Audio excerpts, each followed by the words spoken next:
Assalamualaikum warahmatullahi wabarakatuh. Dalam kesempatan kali ini, saya akan membuat video presentasi tentang global warming atau pemanasan global. Nah, yang pertama, pemanasan global merupakan istilah yang digunakan untuk menggambarkan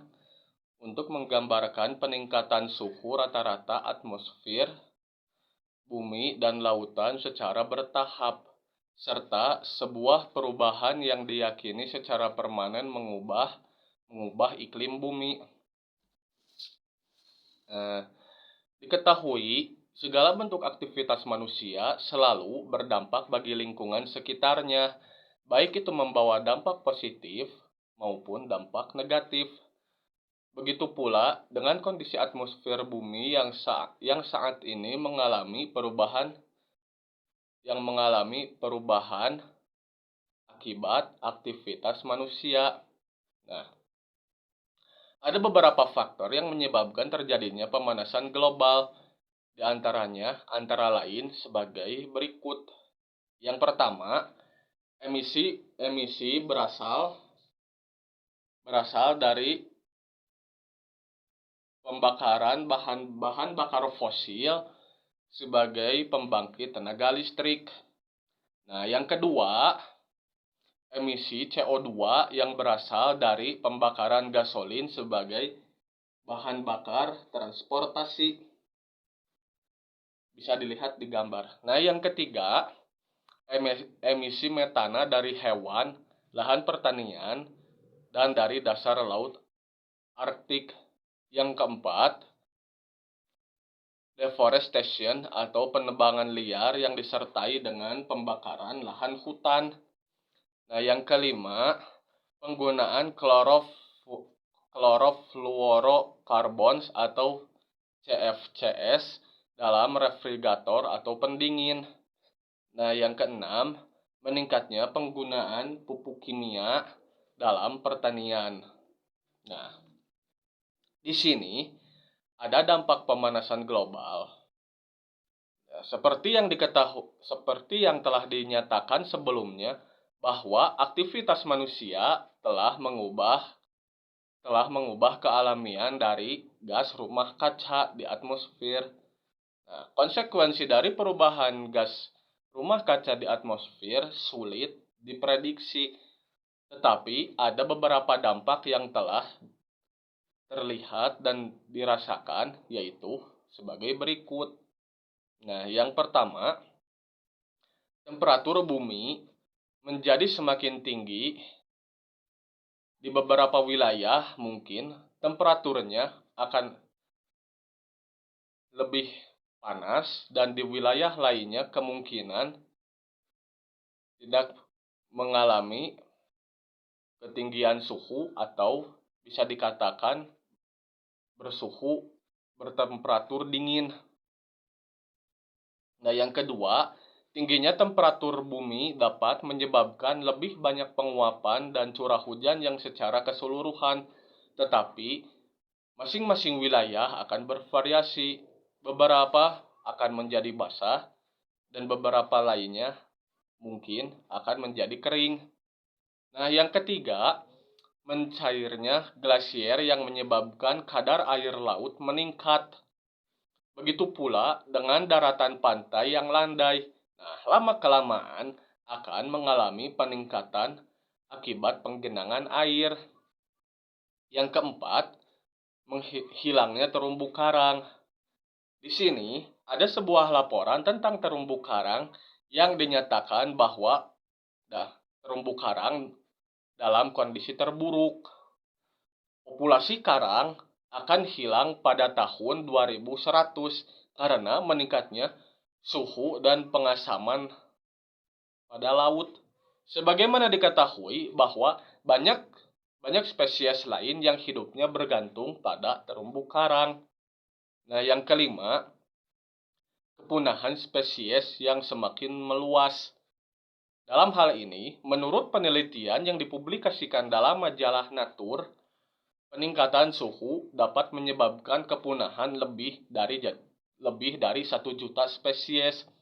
Nah, sampai saat ini, hilangnya spesies semakin meluas dan daftar spesies yang terancam punah terus mengalami terus berkembang dan mengalami penambahan. Nah, yang keenam, kegagalan maksudnya yang keenam, terjadinya kegagalan panen secara besar-besaran. Nah, di sini menurut penelitian terbaru terdapat 90% kemungkinan bahwa 3 miliar orang di seluruh dunia harus memilih antara pergi bersama keluarganya ke tempat yang beriklim baik atau kelaparan akibat perubahan iklim dalam kurun waktu 100 tahun. Nah, yang ketujuh, penipisan lapisan ozon. Nah, seperti yang kita ketahui, lapisan ozon adalah salah satu lapisan atmosfer yang berada di dalam lapisan stratosfer, yaitu sekitar 17 sampai 25 km di atas permukaan bumi. Nah, lapisan inilah yang melindungi bumi dari bahaya radiasi sinar ultraviolet atau disebut UV. Berdasarkan pengamatan satelit, diketahui bahwa lapisan ozon secara berangsur-angsur mengalami penipisan sejak pertengahan tahun 1970. Nah, dalam hal ini, ada juga usaha-usaha untuk menanggulangi pemanasan global. Nah, di sini penyebab terbesar pemanasan global adalah karbon dioksida atau CO2 yang dilepaskan ketika bahan bakar fosil seperti minyak dan batu bara yang dibakar untuk menghasilkan energi. Besarnya penggunaan bahan bakar fosil untuk aktivitas manusia akan menyumbangkan peningkatan CO2 di udara. Nah, kerusakan lapisan ozon adalah salah satu contoh dampak dari aktivitas manusia yang mengganggu keseimbangan ekosistem dan biosfer. Nah, kondisi tingginya gas polutan di udara menyebabkan terjadinya pemanasan global. Nah, di sini juga ada beberapa usaha yang dapat dilakukan untuk menanggulangi pemanasan global. Di antaranya, yang ke-1, menggunakan energi terbarukan dan mengurangi penggunaan batu bara, gasolin, kayu, dan bahan bakar organik lainnya.